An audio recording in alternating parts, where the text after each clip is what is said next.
C'est le vice-président de la transition qui est allé à la rencontre des populations d'Akanda, dans le cadre des rencontres citoyennes qu'il a engagées depuis quelques semaines. On en parle avec Aline Zila et Barthel Boas, la communication présidentielle. Entamée déjà depuis près de 2 semaines, la tournée à caractère républicain du vice-président de la transition enchaîne les étapes. Ici, dans la commune d'Akanda, Joseph Ondobert est venu avec la même énergie qu'en partout il est déjà passé, s'imprégner des attentes des populations à la demande du président de la transition. L'école au Cap Essayas. Les enfants sont à Bordeaux. Ça fait 10 km jour de parcours. Jusqu'aujourd'hui, nos enfants patrouillent.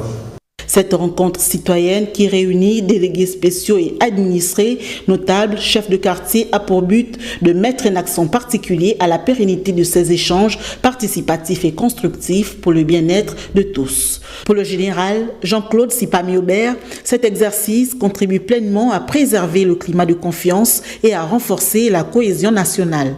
Le chef de l'État est attentif à nos préoccupations.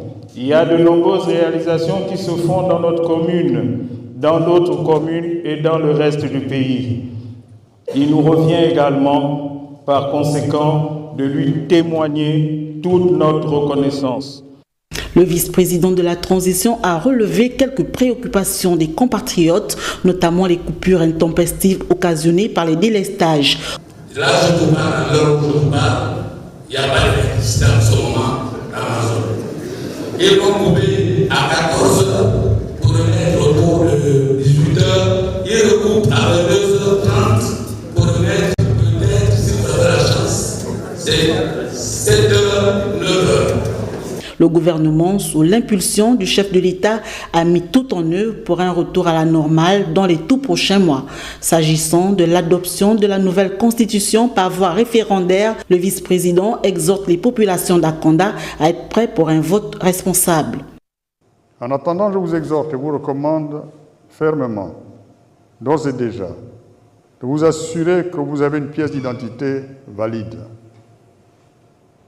De vous rendre si nécessaire dans les centres d'établissement de ces pièces d'identité, de vérifier que vous êtes enrôlé sur les listes électorales et de rester attentif aux informations publiées par le ministère de l'Intérieur. Des moments riches de partage qui ont également permis à Joseph Ondobert de bien mesurer l'impact de la politique de restauration de la dignité des Gabonais insufflée par le président de la transition et le CTRI dans cette partie du Grand Libreville.